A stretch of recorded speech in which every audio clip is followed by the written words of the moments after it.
Did it. Okay, ready? 2. No, wait. Action. Okay, go.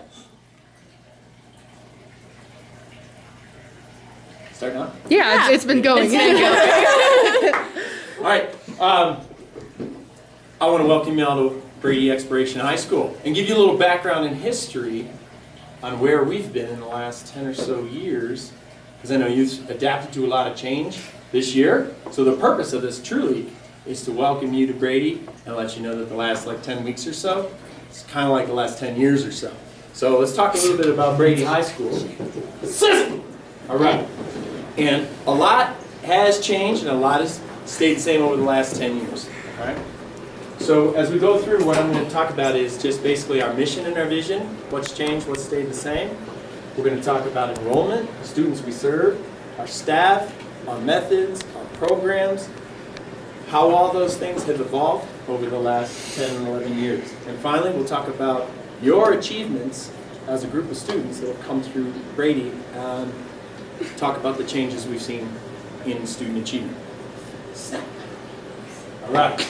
Mission and vision. So since 2008, this is one of the areas that really hasn't changed at Brady.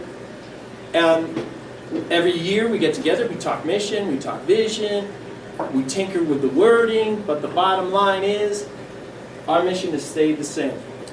We're closely with dropout prevention, Jefferson County Schools, even on the Denver side, and our mission is to find those students who have dropped out, been expelled, or previously unsuccessful in schools, and give them a different atmosphere and a different way of learning, and see if they can gravitate towards that. Snap! Enrollment.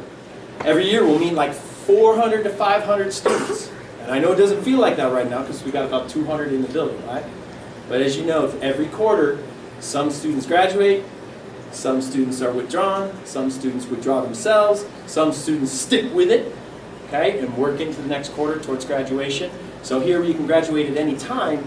So when a student graduates, you drop off the enrollment, and every 9 weeks we bring in as many kids as we need to fill back the enrollment. So while we only have about 250 kids, 200 at any one time, we will continually load 80 kids a term and course them through, hopefully, to graduation. As far as demographics, it really hasn't changed here either. These are just numbers from self-identifying when you register. So I don't look at these numbers any other way than they just are what they are. So as a school that has a 72% free and reduced lunch rate, a lot of our professional development is towards under-resourced learners and things like that to just know who we're working with, know who's in our seats. So those are our demographics right there. The one that I think stands out is that 100% is pretty much everybody.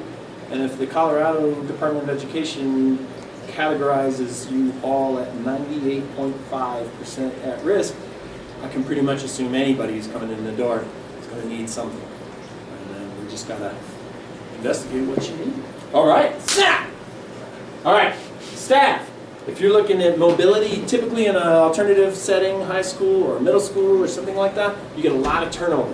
Here, you've got all these staff members that have been here since the 2007 focus on dropout prevention, and I'm one of those.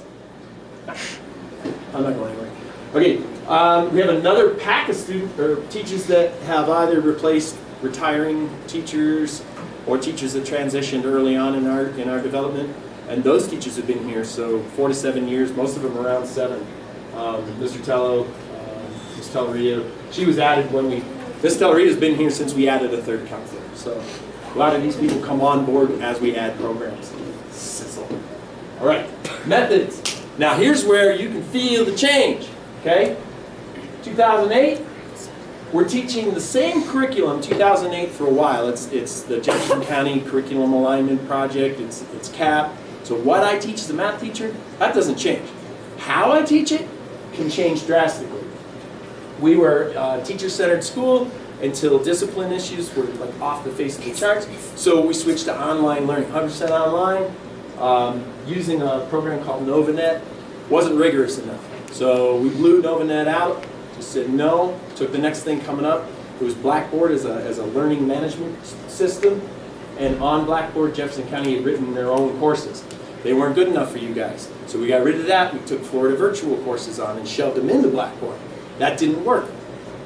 Through those years, we learned that students aren't going to learn by the motto, anywhere, anytime, at your level. Like if you're just going to log in and learn, and I'm going to sit there as a monitor or a facilitator, that's not going to work for me.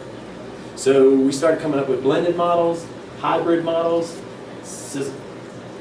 and that's where you see where we come in the last few years. Jefferson County curriculum alignment kind of morphed into Common Core, which is like a national curriculum. And that kind of morphed quickly as new superintendent came in, gave us Jeffco Generations. That's the first big curriculum switch for us. And what that means is I'm not teaching just the academic principles and standards.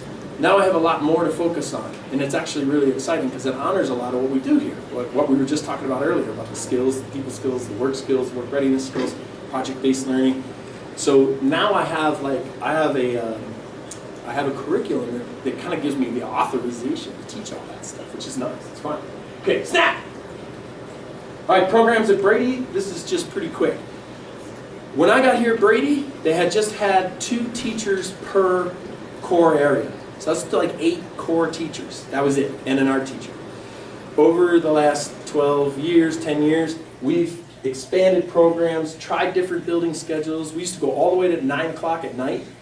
Now we shortened that back to 7 because kids don't like to stay after dark, really. It's kind of dangerous around here. So then we shortened that back to 4 o'clock. So now we run one building schedule, but we modify it towards your individual needs for like work and family care and stuff like that. I know it didn't feel like it last term, but that's because of that state law. First term. Okay, snap! All right, this is the vision. When I came here, I wanted to see student achievement go up. But student achievement's not going to go up unless attendance rate goes up. Attendance rate's not going to go up unless you want to be here. So you want to be here so bad you'll overcome all your challenges to get here. So work it from backwards. You got to like it here.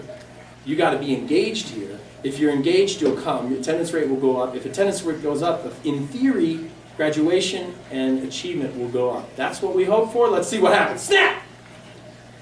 Woo! That's you guys. Okay? That's the number of graduates. Started out, 18 graduates, almost doubled that, almost doubled it again, almost doubled it again, almost doubled it again. Last year, over 200 graduates. Partly due to expanded programs, but partly due to increased student attendance rates, increased student achievement. Let's do some more. Graduates, attendance rates. Took a little dip. You know, guys, you know I'm psycho about attendance rates, right? And they calculate it every day and tell you how you're doing. That's why. I want to see you hovering at 80% or above attendance. If you're here 80% of the time, you will graduate because you'll be getting your credits fast. You'll be recovering everything you've missed in the past, and you'll graduate. If you're here less than that, it's going to be a struggle, and we're going to have some stress. Sizzle! I'm kind of proud of this one because I also enjoy mathematics. When I got here, we were just above a 12 in the ACT. You can do better if you guess on every question. If you just bubbled B, you do better than a 12 on the ACT. But students weren't achieving. And we steadily increased math scores until we got to about a 16, which beat a lot of the neighborhood schools. When we averaged as a school 16 on the ACT, we beat some other schools. I won't mention them in this video. Okay, sizzle! The other area I'm super proud of is when you do the Make Your Voice Heard survey, you report all the different ways you feel about school culture and school climate. And from 2011, 2012 to 2018, we grew in almost every area of your experience, your feeling of safety and belonging. We grew in every one of those. In 2018, we beat the district in every one of them. Snap! School connections, more of the same type questions, okay? We grew, and we were at or above the district in every indicator.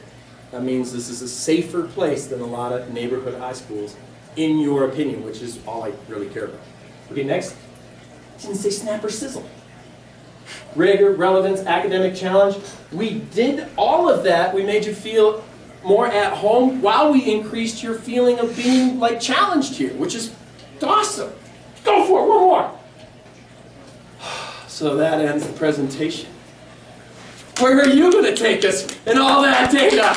Yeah.